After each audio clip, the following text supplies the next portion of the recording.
네, 성도 여러분 안녕하세요. 네, 평안한 안식일입니다. 오늘 이렇게 우리가 또 찬양대에서 찬양한 것처럼 평강으로 늘 우리를 인도하시는 그 하나님의 은혜가 얼마나 감사한지를 최근 온 세계의 이목이 집중되고 있는 우리 우크라이나를 생각할 때 그곳에 있는 우리 하나님의 백성들과 모든 백성들은 두려움과 떨림으로 또 이날을 보내고 있을 텐데 우리는 얼마나 감사한 일인가 이렇게 생각을 해봅니다. 여러분께서도 아시는 것처럼 지난 24일 러시아의 푸틴 대통령이 우크라이나 동부의 돈바스 지역의 특수 군사작전 명령을 내림으로 공식적으로 러시아가 우크라이나를 침공하는 상황이 벌어졌습니다. 전쟁이 벌어진 거죠. 미사일의 공격, 폭격, 지상군의 진입 등 심각한 상황으로 아주 신속하고도 급속도로 이제 우크라이나의 수도 근방까지 러시아군이 진격을 했다고 합니다. 여러분께서도 아마 기도 요청을 보셔서 아시겠지만 우리 우크라이나에도 우리 재림교회가 있습니다. 우리 키예프에는 병원과 출판사와 미디어 센터 등이 있고 총 784곳의 교회가 있습니다. 생각보다 많은 교회가 있더라고요. 그리고 43,000명의 우리 재림 성도들이 우크라이나에 있습니다. 우리 믿음의 가족들 뿐만 아니라 그곳에 있는 무고한 시민들이 더 이상 큰 어려움을 당치 않도록 조속한 외교적인 조치로 그 모든 사태가 잘 마무리되기를 우리가 위하여 기도해야 할 것 같습니다. 제가 잠깐 이 시간 우리 우크라이나를 위해서 기도하고 말씀을 시작하려고 합니다. 하늘에 계신 아버지, 주께서 말씀하셨습니다. 마지막 때가 되면 난리와 난리의 소문들이 민족이 민족을 대적하여 일어나는 일들이 있을 것이라 하셨습니다. 우리가 그러한 일들을 우리들의 눈으로 목도하고 우리들의 눈앞에서 펼쳐지며 우리가 경험하고 있습니다. 하나님, 이때에 우리가 어떻게 살아야 할지 우리들의 마음을 사려 깊게 돌아볼 수 있도록 인도하시고 주의 재림이 가까움을 인지하고 그것을 위하여 준비하는 우리 모두가 될 수 있도록 인도해 주시옵소서. 아울러 원치 않는 전쟁의 소용돌이 가운데 아무런 이유 없이 피해 당하는 수많은 연약한 백성들이 있습니다. 하나님, 그것을 기억하사 사람들의 욕심과 욕망을 제하여 주시고 그들이 서로 양보하는 가운데 탁월한 외교적인 노력으로 이 전쟁의 소용돌이가 속히 마무리될 수 있도록 인도해 주시옵소서. 그곳에 주님께서 세우신 교회가 있고 주님을 믿는 백성들이 있고 또 이 어려움 가운데 고통 가운데 하나님을 부르짖는 많은 사람들이 있습니다. 그들의 기도를 응답하여 주사 우리 우크라이나 사태가 속히 주님의 뜻 가운데 조속히 마무리될 수 있도록 인도해 주시옵기를 예수님의 이름으로 기도합니다. 아멘. 원래는 이번 주에 다른 주제로 설교를 준비하고 있었는데요. 이 우크라이나 전쟁이 발발되면서 제 마음속에, 여러분도 아마 다 그렇겠지만 마음속에 큰 부담이 생겨서 오늘 말씀을 좀 다르게 준비를 해봤습니다. 오늘 말씀 제목은 왕과 두루마리라고 하는 제목입니다. 지난 2016년에 미국의 대통령으로 트럼프, 당시 이제 공화당 후보가 당선이 됐을 때 이런 기사가 신문에 났었어요. 제목이 이렇습니다. 세계는 왜 마초남에 빠질까? 중국의 시진핑, 필리핀의 두테르테, 터키의 에르도안, 러시아의 푸틴, 그리고 마침내 미국의 트럼프 대통령이 당선됐을 때 사람들은 드디어 마초이즘, 아나무인격인 이 마초이즘의 지도자가 세계를 움직이고 사람들은 그런 강한 리더십을 추앙하게 됐다라고 하는 이야기를 했습니다. 근데 이들의 공통점이 뭐냐면 화면에 좀 요약해 놓은 것처럼 이들은 하나같이 매우 직설적인 화법을 사용하죠. 네, 그들의 주장이 분명하고 다른 사람과의 타협이나 의논보다는 자신의 주장을 관철시키는데 매우 강한 사람들이에요. 그래서 1인 독재나 다름없는 강력한 중앙 집권적 권한을 행사하면서 그 방향은 어디를 향하는가 하면 자국 중심주의예요. 우리만 이득을 보면 된다는 것입니다. 그동안에 해왔던 외교적 노력, 협약, 그리고 약속들은 자국의 이익이라고 하는 큰 명분 아래 다 무시되고 또 깨질 수 있다고 하는 것을 이분들은 주장해요. 그래서 이렇게 세계의 지도자들이 매우 강한 리더십을 가지고 자국 중심적으로 또 마초주의적으로, 여러분 마초가 어떤 거죠? 이 남자다움 뭐 이런 거 있잖아요, 그죠? 네, 강한 이런 리더십으로 가는 것을 보면서 당시에 신문들은 이런 얘기를 했어요. LA 타임즈는 마초이즘이 국제적 트렌드가 됐다. 19세기 정치사를 주름잡던 독재형 리더십이 부활하고 있다라고 이렇게 꼬집었고요.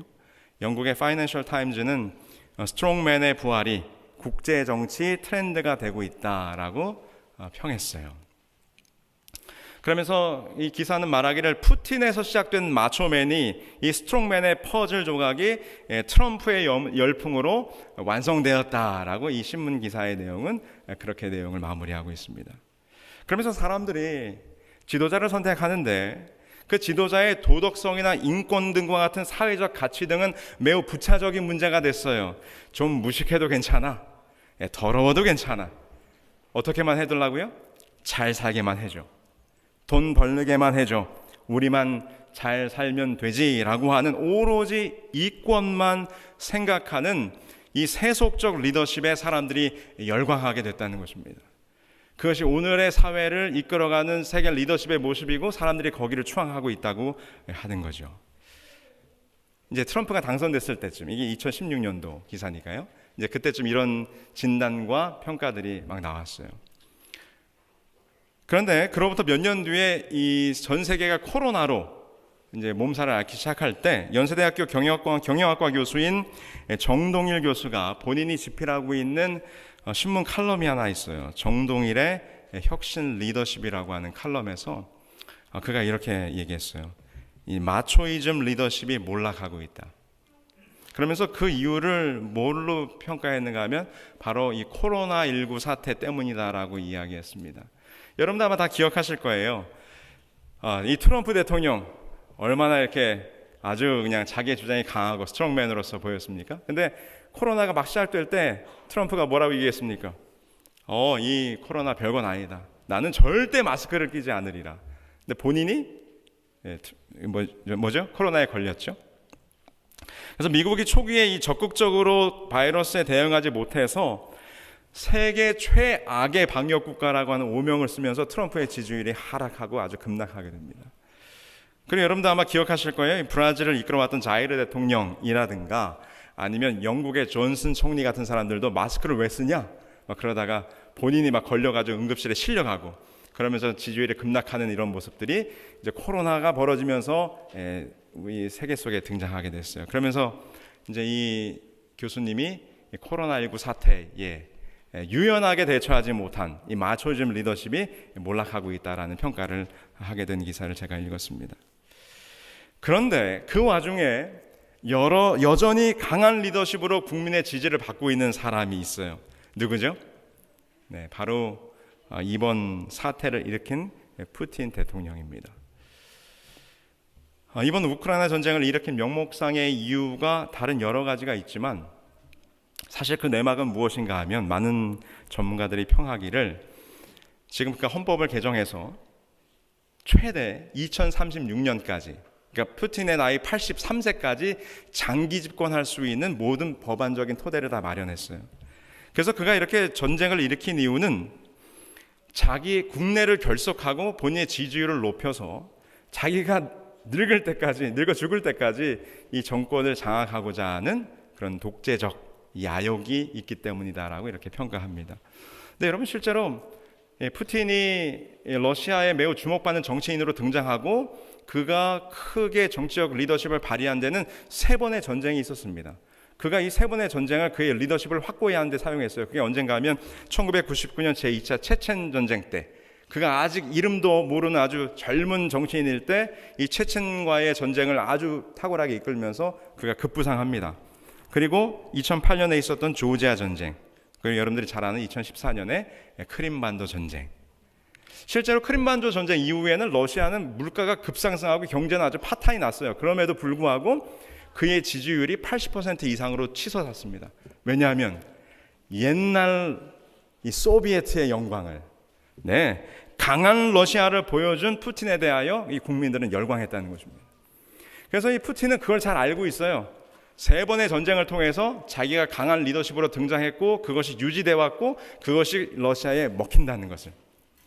그래서 지금 이 우크라이나 전쟁을 통해서 다시 한번 이 소비에트 제국의 부활이라는 기체 아래 강한 통치자로서의 입지를 굳건히 하고자 이 전쟁을 그는 추진하고 있고 밀어붙이고 있다라고 이렇게 여러 전문가들이 지지합니다. 설명해요. 이렇게 사람들이 강한 통치자에게 열광합니다. 자국의 이익이라면 그 어떤 국제사회의 규범이나 약속들은 중요하지 않다. 그들의 논리이고 명분이죠. 그러면서 지금 러시아가 전쟁을 일으킨 것입니다. 자, 그런데 여러분, 성경에 보면 구약 성경의 본문 속에 이처럼 열방과 같이, 다른 열방과 같이 강한 통치자를 달라고 떼를 쓰는 이스라엘 백성들의 모습이 등장합니다. 우리 사무엘상 8장 4절로 5절이죠. 제가 읽겠습니다. 이스라엘 모든 장로가 모여 라마에 있는 사무엘에게 나아가서 그에게 이르되 보소서, 당신은 늙고 당신의 아들들은 당신의 행위를 따르지 아니하니 열방과 같이 우리에게 왕을 세워 우리를 다스리게 하소서 한지라.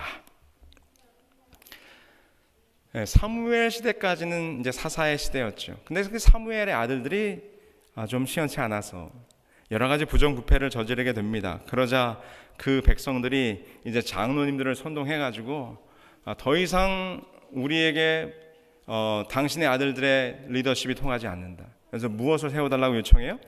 왕을 세워달라고 하는 요청을 합니다. 근데 그들이 뭐라고 얘기했는가 하면 열방과 같이, 다른 나라들과 같이 우리에게도 왕을 주소서라고 이야기합니다. 그러자 사무엘이 그 얘기를 듣고는 그 백성들에게 정말 너희들이 왕이 필요한 것인가? 이 왕을 세운다고 하는 것이 어떤 것인지에 대하여 매우 현실적인 문제를 꼬집으면서 그들을 훈계하죠. 만약 너희들에게 왕이 생긴다면 그 왕이 아들들을 데려다가 병거와 말을 끌게 할 것이라, 자기 밭을 갈게 하고 무기와 병거의 장비를 만들게 하고 딸들을 데려다가 요리를 시키고 백성들의 포도원과 감람원에서 좋은 것들을 다 착취할 것이며 백성들 너희들은 그 왕의 종이 될 것인데 이래도 너희들이 왕이 필요하겠느냐 라고 하면서 그들을 가르치고 훈계해요. 그러나 이스라엘 백성들이 이 사무엘의 가르침을 듣고 왕을 세우면 안 되겠구나 라고 이렇게 깨달았을까요? 그렇지 않아요. 그들은 더 강하게 왕을 요구합니다. 그들의 요청을 굽히지 않죠. 그러면서 그들이 왕을 필요로 한다라고 하는 이유와 명분을 이렇게 이야기합니다. 뭐라고 얘기했는가 하면 백성이 사무엘의 말 듣기를 거절하여 가로되 아니로소이다. 우리도 왕이 있어야 하리니 우리도 열방과 같이 되어 우리 왕이 우리를 다스리며 우리 앞에 나가서 우리의 싸움을 싸워야 할 것이니이다. 그들의 명분은 이것입니다. 우리도 열방과 같이 되기를 원한다는 것입니다. 이스라엘 백성들은 그때까지 왕이 없었죠. 하나님께 직접 통치하던 시대였으니까요. 그러면서 그들이 필요한 것은 무엇인가? 강한 힘을 가지고 전쟁터에 나아가서 우리들을 전쟁에서 승리로 이끌 매우 강한 리더십이 우리에게 필요하다라고 이스라엘 백성들이 지금 사무엘에게 요청하는 거예요. 네, 그 전까지는 이제 하나님께서 이 이스라엘 백성들에게는 왕이 없었죠. 신정 정치, 출애굽 이후의 사사 시대까지는 하나님께서 그때마다 하나님이 필요한 지도자를 세워서 이스라엘 백성들을 통치했어요. 당연히 이것은 왕권이 아니기 때문에 세습되지 않았습니다. 하나님께서 세우신 사람이 나라를 다스렸죠. 이것을 신정 정치의 시대입니다. 근데 지금 과도기적인 시기예요. 왕정 정치로 바뀌려고 하는 것입니다. 사무엘 이후에 사람을 왕으로 세워서 나라를 통치하게 하자는 것입니다. 이것은 왕권이 세습되는 것이죠. 바로 이렇게 지금 신정 정치에서 왕정 정치로 바뀌려고 하는 이 과도기적 시기에서 벌어지고 있는 사건을 지금 우리가 보고 있는 것입니다. 왕을 달라는 것입니다. 강한 지도자를 달라는 것입니다. 누구처럼 되기를 원하는 거예요? 저 열방처럼, 저 이방인의 나라처럼 우리도 그렇게 되기를 원한다라고 이스라엘 백성들이 사무엘을 통하여 하나님께 떼를 쓰고 있는 것입니다. 네, 여러분, 하나님께서 언젠가는 이 이스라엘 백성들이 열방과 같이 왕을 요청할 것이라고 하는 것을 알고 계셨을까요? 모르고 계셨을까요? 네, 다 알고 계셨어요. 그래서 사실은 이것을 위하여 예방책도 하나님은 세워주셨죠. 신명기 17장 14절로 15절에 보면 이렇게 기록합니다. 내가 내 하나님 여호와께서 내게 주시는 땅에 이르러서 그 땅을 얻어 거할 때에 만일 우리도 우리 주위의 열국과 같이 우리 위에 왕을 세우리라는 뜻이 나거든, 이렇게 말합니다. 너희가 지금 이제 가나안 땅에 들어갈 텐데 그곳에서 너희들이 정착하고 살아가다 보면 열방과 같이 뭐를 세우고 싶은 마음이 들 것이라고요? 왕을 세우고자 하는 뜻이 나거든. 하나님께서 알고 계셨어요. 언젠가는 이들이 나의 직접적 통치가 아니라 자기들도 열방처럼 왕을 세우고자 하는 마음이 있을 것이라고 하는 것을 아셨습니다. 그래서 하나님께서는 그러나 하나님의 백성을 하나님의 뜻대로 통치하는 것이 하나님의 목적인데, 인간의 왕이 등장하여 나라를 통치하게 될 때 이들이 하나님의 뜻에서 벗어나서 열방과 같이 타락하고 열방처럼 나라가 변질될 것에 대하여 하나님은 염려하시고 걱정하셨습니다. 그래서 이것에 대한 안전책으로 무엇을 명령하셨는가? 이렇게 명령하셨어요. 신명기 17장 18절로 20절이죠. 그가 왕위에 오르거든 이 율법서의 등사본을 레위 사람 제사장 앞에서 책에 기록하여 평생에 자기 옆에 두고 읽어 그의 하나님 여호와 경외하기를 배우며 이 율법의 모든 말과 이 규례를 지켜 행할 것이라. 너희가 열방처럼 왕을 세우고 싶은 뜻이 나거든. 그 뒷구절에 보면 너희 백성 가운데서 왕을 세울 것이라 이렇게 말씀하신 다음에 그 왕이 된 자는 뭘 등사하여? 율법서를 사본을 만들어서, 그때 당시는 복사기가 없었으니까 어떻게 해야 됩니까? 필사해야 되겠죠. 필사해서 그 율법서를 항상 내 위에 곁에 두고 그것을 연구하고 그 규례를 지켜 행할 것이라. 누구에게 주어진 의무예요? 왕에게 주어진 의무죠. 그러면서 20절에 말하기를 그리하면 그의 마음이 그의 형제 위에 교만하지 아니하고 이 명령에서 떠나 좌로나 우로나 치우치지 아니하리니 이스라엘 중에서 그와 그의 자손이 왕위에 있는 날이 장구하리라. 그래, 너희들의 뜻대로 인간의 왕을 세운다면 하나의 조건이 있다. 그것은 나의 뜻이 담긴 이 율법서를 기록하여 그 왕이 항상 자기 곁에 두고 그것을 읽고 묵상하며 그 말씀대로 나라를 다스리도록 하라. 그러면 이 나라가 누구의 뜻에서 벗어나지 않으리라? 나의 뜻에서 좌로나 우로나 치우치지 아니하리라. 그러면 내가 그 왕의 권세가 끝이지 않도록 장구하게 할 것이라고 하는 지금 언약이 체결된 것입니다.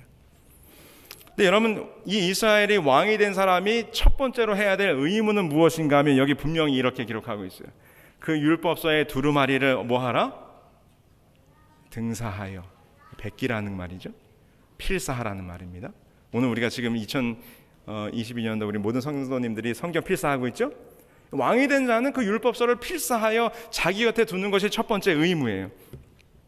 근데 여러분, 여기서 그 왕이 된 자가 필사해야 될 율법서는 성경의 어느 책을 말하는가 하면 바로 신명기서를 말합니다. 신명기 31장 9절 24절 26절의 말씀을 보면 이 신명기서가 율법 책임을 분명히 이야기하고 있어요. 그래서 새로 등극한 왕은 등극 시에 자신을 위해 신명기 원본을 베낀 책 한 권을 반드시 만들어야 합니다. 그리고 그 두루마리를 항상 자기의 보좌 곁에 두고 항상 읽고 묵상하며 연구하며 그 훈계를 부지런히 순종하여 하나님의 율법대로 나라를 다스려야 하는 것이 그에게 주어진 의무였지요. 여러분도 어릴 적에 여러분 집에 가훈이 있으셨나요? 가훈. 또 우리 학교 가면 그 학교 그 칠판 위에 급훈 써 있죠. 또 학교에 가면 또 교훈이 있고, 교훈이 있고 가훈이 있고, 정직, 성실, 근면, 이런 거 익숙하죠? 그다음에 오늘 걷지 않으면 내일 뛰어야 한다. 꽤 멋있죠, 그죠? 근데 요즘에는 이런 가운들이 있답니다. 주식을 하지 말자, 보증을 서지 말자, 밥은 먹고 살자. 주식하고 투기하고 말이죠. 또 보증 서는 것이 얼마나 힘든 일이면 그런 가운을 또 만들었겠습니까? 또 이런 가운도 있다 그래요. 여자 말을 잘 듣자. 이거는 뭐 굳이 안 써놔도 마음에 새겨야 될 가문입니다. 네. 그 다음에 이제 급훈. 뭐 옛날에는 뭐 정직, 성실 뭐 이런 거 이제 급훈으로 했다면 요즘은 이런 거 해놓은데요. 뭐 내성적에 잠이 오냐.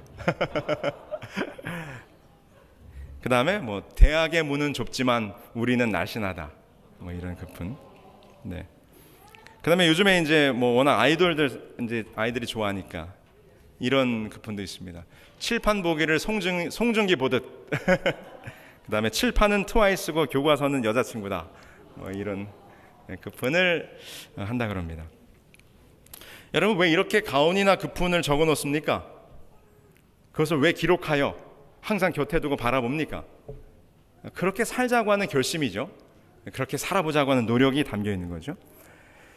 그래서 여러분 이스라엘의 왕이 된 사람도 하나님께서 말씀하신 거예요. 내가 너에게 준 이 율법책 이 신명기서를 네가 기록하여 너의 위에 곁에 두고 그것을 항상 살피며 그것대로 살라고 하는 목적 가운데서 이 율법서를 기록하라고 한 거예요. 근데 여러분 그것을 잘 기록하고 옆에만 두면 되는 것일까요? 네, 항상 읽어라. 네. 아마 여러분들이 그 많은 그런 무슨 동기부여 강의나 이런 데서 이 실험에 대한 이야기를 들어보셨을 거예요. 1953년 예일대학교에서 졸업하는 학생들을 대상으로 너의 인생의 목표가 무엇인가를 적으라고 했어요. 근데 그 인생의 목표를 적은 사람은 그 전체 졸업생 가운데 3%밖에 안 됐고 나머지 97%는 인생의 목적에 대해서 기록하지 못했다 그래요.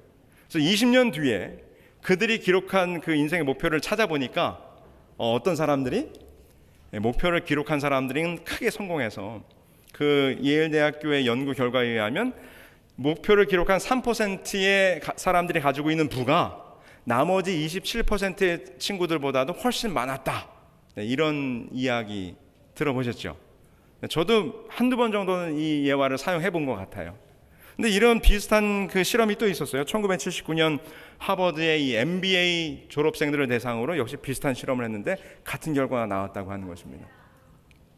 못 들어보셨나요? 네, 들어보셨죠? 네, 그러면서 항상 우리가 자녀들에게도 얘기하잖아요. 네 목표를 쓰라, 뭐 이러면서. 근데 참 이상하다기보다는 참 우습게도 이 연구가 다 거짓입니다. 네. 예일대학교에서 이런 실험을 한 적이 없어요. 이렇게 추적 조사한 적도 없고 역학 조사한 적도 없어요. 하버드도 물론이고요. 그래서 사람들이 도대체 그럼 이 강의가 왜 이 실험이 왜 이렇게 유명해졌나? 그 출처를 찾는데 아무 데서도 출처를 찾을 수 없는 거예요. 근데 이제 한 군데를 찾았어요. 그게 누군가 하면 지그 지글러라고 하는 유명한 동기부여 강사가 있어요. 저도 이분의 책을 몇 권 찾아서 사서 읽은 적이 있는데, 근데 그분의 그 강의가 담겨 있는 비디오에 보면 이분이 이것을 처음으로 인용합니다. 그래서 사람들이 그 지글지글러 박사에게 도대체 이 예일대학교의 실험에 대한 그 연구 출처 소스가 어딥니까? 추궁해서 물어봤어요. 대답을 회피했습니다. 근데 결국 이 지글지글러 박사가 그것은 구체적인 출처가 없는 거짓이라고 고백을 합니다. 좀 황당하죠? 우리가 항상 목표를 딱 적어놓으면 그것대로 되는 것처럼 이것을 강의하고 그랬는데 그게 거짓으로 드러났어요.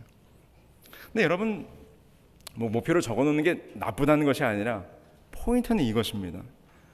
목표를 기록하는 것만으로는 부족하다는 거죠. 정말 성공하려면 중요한 것은 무엇인가? 목표를 설정하고 그것을 위해서 무엇을 해야 할지를 계획을 세우고 그것을 실천해야 한다는 것입니다. 행해야 한다는 것입니다. 여러분 어떻게 성경 필사 다 잘하고 계신가요? 네, 오늘 교회 오니까 아주 우리들의 이름이 지울 수 없는 현수막으로 딱 이름이 바뀌어 있습니다. 예, 저는 창세기를 기록하고 있는데 막상 해보니까 생각보다 많아요. 덜컥 좀 겁이 났습니다. 네, 안 하면 전혀 목사님한테 혼날 것 같아요.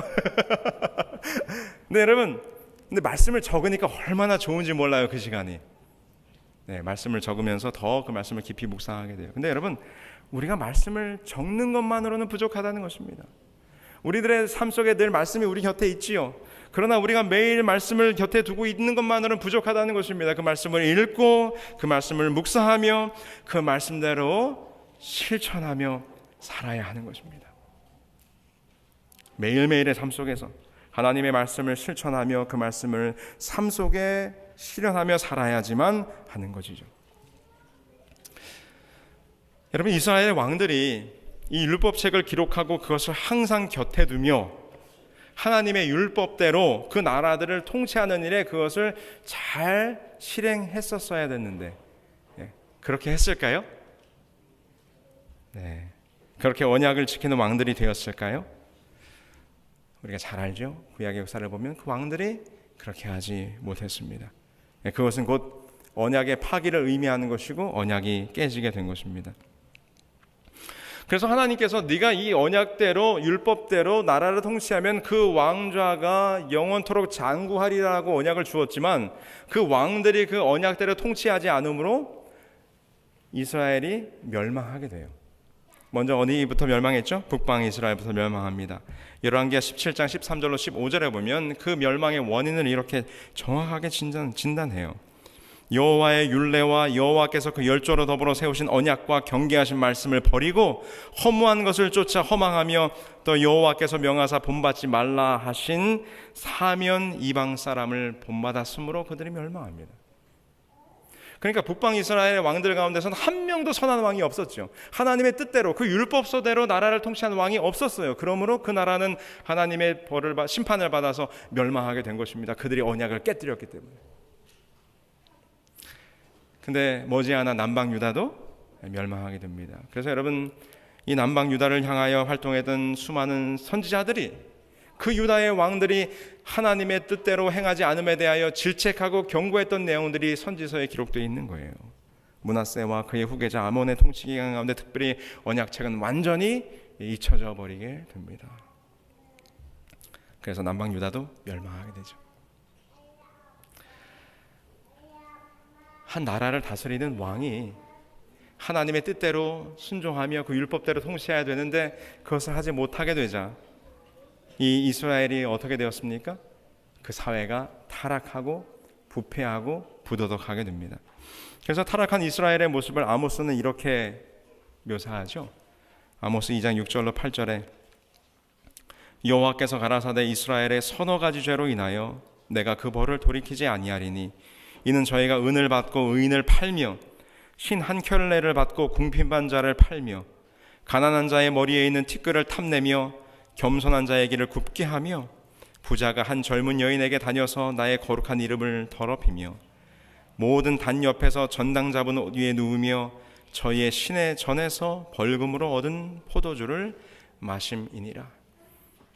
여러분, 지도자가 타락하면요, 지도자가 하나님의 율법대로 나라를 다스리는 일에 소홀하게 되면 그 사회가 다 부패하고 타락하게 되는 것입니다.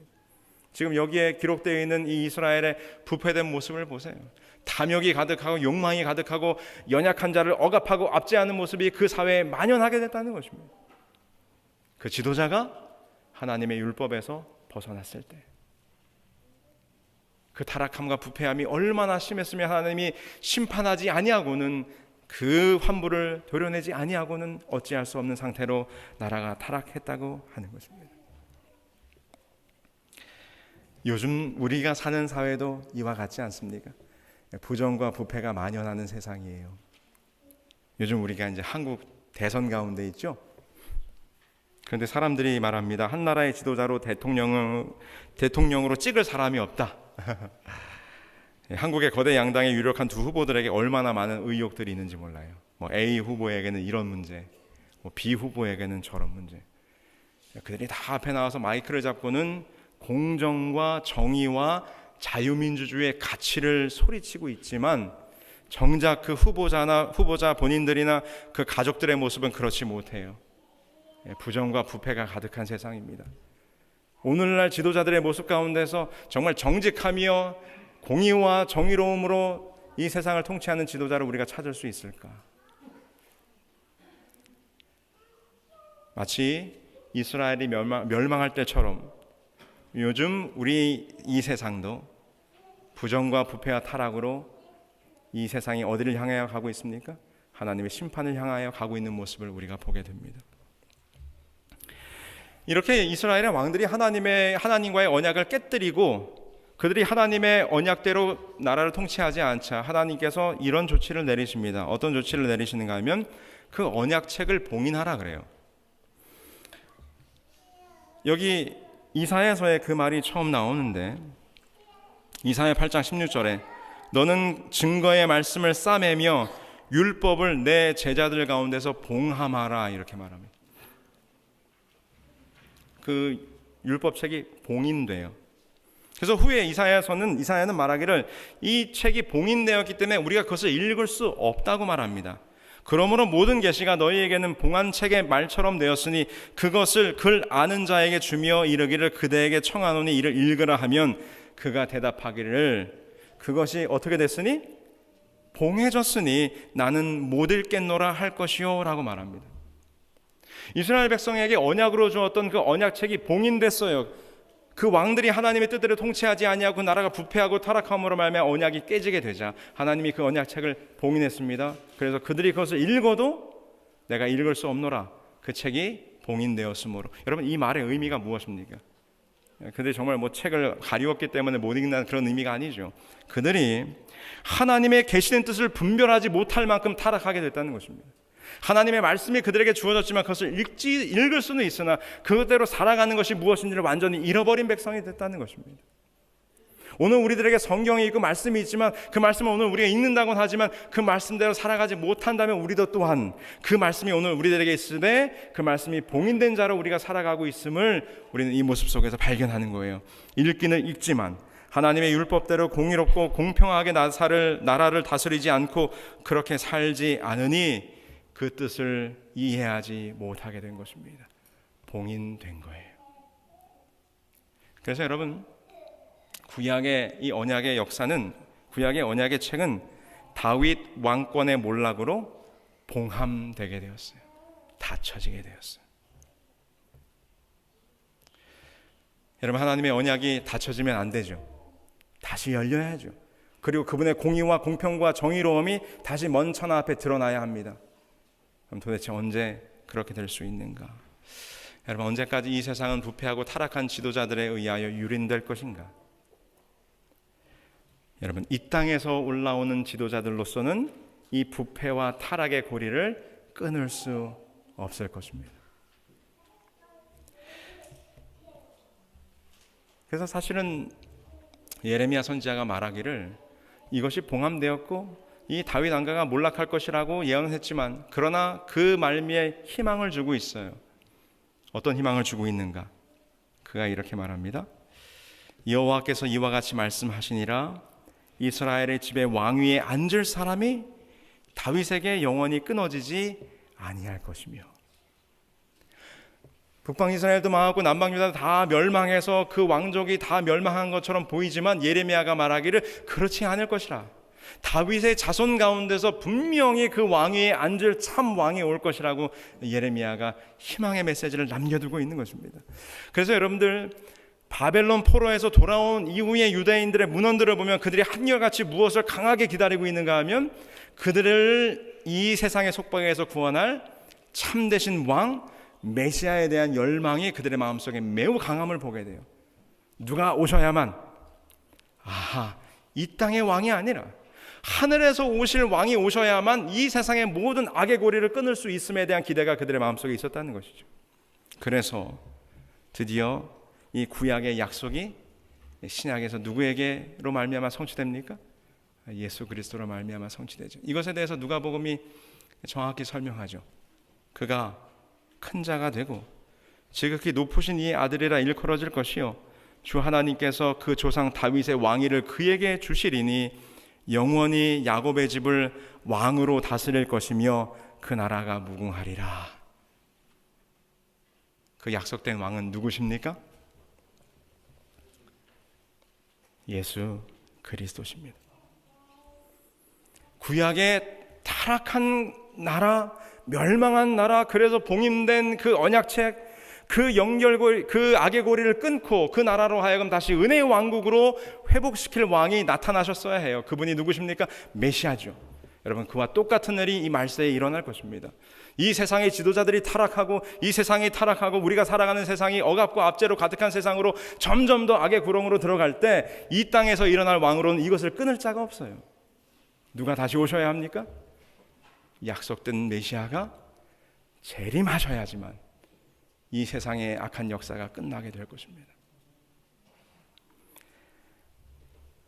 그래서 요한은 이것을 우리들에게 이렇게 설명하죠. 요한계시록 5장에 보면 그 봉함되었던 언약책을 다시 풀 자가 누구냐? 그분이 누구십니까?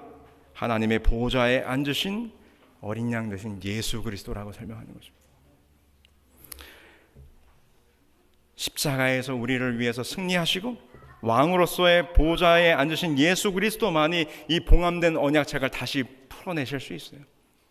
그리고 그 언약책대로 이 온 우주를 통치하실 수 있는 권한이 그에게 주어지는 것입니다. 그래서 여러분, 이 요한계시록에 등장하는 예수 그리스도의 임몽된 책을 풀어낸다고 하는 것은 구약시대에 왕이 등극할 때 그에게 율법책이 주어지며 그 책대로 하나님의 나라를 통치하라고 하는 그 개념과 같은 개념으로 이어지는 거예요. 그래서 그분이 이제는 온 우주의 참되신 통치자가 됨을, 임봉된 권한이 그에게 있음을, 임봉을 뗄 수 있는 권한이 있음을 지금 요한계시록은 설명하고 있는 것입니다. 요한계시록 5장 5절에 장로 중에 한 사람이 내게 말하되 울지 말라, 유대지파의 사자 다윗의 뿌리가 이겼으니. 다윗의 뿌리가 이겼어요. 예수님은 다윗의 자손이기도 하지만 다윗의 무엇이기도 합니까? 뿌리이기도 해요. 왜냐하면 아담을 창조하신 분이 예수 그리스도시기 때문에. 그분이 어떻게 하실 것이라? 두루마리와 그 7인을 떼시리라 하더라. 신성이시자 인성을 가지신 예수님께서 오셔야지만 그 봉함된 율법책을 다시 뜯어내시고 거기에 기록된 대로 이 세상을 공의와 정의로 심판하시며 다스리게 될 것이라는 것입니다. 그게 바로 시편 9편에 나와 있는 오늘의 본문의 말씀이죠. 여호와께서 영영히 앉으시며 심판을 위하여 보좌를 예비하셨도다. 공의로 세계를 심판하시며 정직으로 만민에게 판단을 행하시리로다. 여호와는 또 압제를 당하는 자의 산성이시요 환난 때의 산성이시로다. 여러분, 이 세상의 지도자들에게는 우리 희망을 걸 수 없어요. 누구를 우리는 기다려야 합니까? 이 온 세상을 공평과 공의로 정직으로 다스릴 예수 그리스도의 도래, 새로운 왕의 도래를 우리는 기다려야 하는 것입니다. 그래서 그분이 오시게 되면 그 아모스가 타락하고 연약한 자를 압제하는 그런 이스라엘 백성들의 부패함을 보면서 그가 미래를 바라보죠. 그의 날, 심판의 날, 그때가 되면 어떻게 된다고요? 오직 공법을 물같이, 정의를 하수같이 흘리는 나라가 될 것이다 라고 그가 희망의 메시지를 우리들에게 주고 있는 것입니다.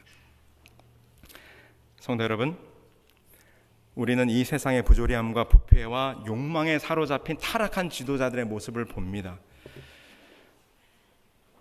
그들이 한 사람의 욕망이 얼마나 무서운가를 우리는 지금 우크라이나의 전쟁을 보면서 보는 거예요. 권력이 주어진 자들이 그 힘을 자신들의 부와 자리를 유지하기 위해서 부정하게 사용하고, 그보다 더하여 그 권력을 유지하기 위해서 폭력도 서슴지 않는 세상의 통치자들이 지금 우리들의 눈앞에 있지 않습니까? 하나님께서 맡기신 그 자리를 하나님 없이 차지하고 있으니 이 세상의 공의와 정의는 사라지고 억울함과 압제와 부도덕함만이 이 세상에 남아있는 것입니다. 여러분, 아마도 이러한 일이 세상의 끝으로 갈수록 더더욱 심하여질 것입니다. 왜냐하면 그것이 예수님께서 말씀하신 이 마지막 시대의 징조이기 때문입니다. 여러분, 이 악의 고리가 어떻게 해야만 끊어진다고요? 여러분, 정말 이제는 그분이 오셔야 될 때가 됐습니다. 그분이 오셔야 합니다. 평강의 왕이신 예수 그리스도, 그분께서 오실 때 모든 압제와 부패와 억울함이 다 풀어질 것입니다. 그분이 공의와 공법과 정의를 하수같이 흘려낼 것입니다. 이 세상의 온 우주의 참 통치자시요 왕 중의 왕이신 예수 그리스도가 오셔야만 합니다. 여러분, 그 예수 그리스도, 우리의 참되신 왕, 그분을 기다리고 계십니까? 그분을 고대하고 계십니까? 이제 곧 다시 오실 우리의 왕 주님을 맞이하는 자로 살기 위하여 오늘 우리는 예수님께서, 하나님께서 오늘 우리들에게 말씀하신 것처럼 그 언약의 말씀 앞에 우리가 서야 합니다. 그 말씀을 기록하고 그 말씀을 너의 자리에 곁에 두고 그것은 늘 읽고 묵상하며 그 말씀대로 순종하며 살 때에야만 우리 예수님께서 다시 오실 때 그 언약에 합당한 자로 오늘 우리가 서게 될 것입니다. 앞으로 다가오는 한 주, 그 언약의 두루마리를 마음에 새기시고 여러분의 삶의 자리에 두며 항상 실천하는 자로 살아가시는 우리 앤드류스 한인교회 모든 가족들이 되기를 간절히 소망합니다. 아울러 우리가 이 세상의 지도자들을 위하여, 그리고 전쟁의 소용돌이 속에서 고통당하는 우리 우크라이나의 백성들을 위하여 우리가 기도하는 것을 잊지 않아야 할 것입니다. 우리 예수님께서 속히 오셔야 합니다. 곧 오셔야 합니다. 정말 예수 그리스도의 재림을 고대하며 그 언약 앞에 온전히 합당한 자로 서는 우리 모두가 되기를 바라며 오늘 말씀을 마치겠습니다.